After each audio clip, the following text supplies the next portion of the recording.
Njima Al-Kaide su bili dobri momci. I kako to da mjesec dana kasnije, odjednom, ti dobri momci Al-Kaide postanu loši momci i koriste se kao potekst za invaziju Afganistana, za invaziju, bombardovanje Afganistana i uništenje jedne cele zemlje.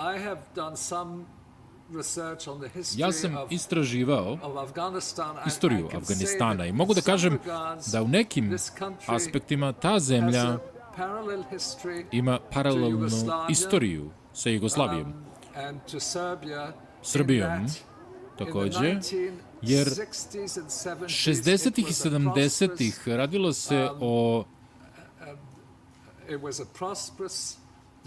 naprednoj, demokratskoj državi, prava žena su bila veoma visoka i cilj Sjedinjenih država je bio bukvalno da se ta zemlja uništi.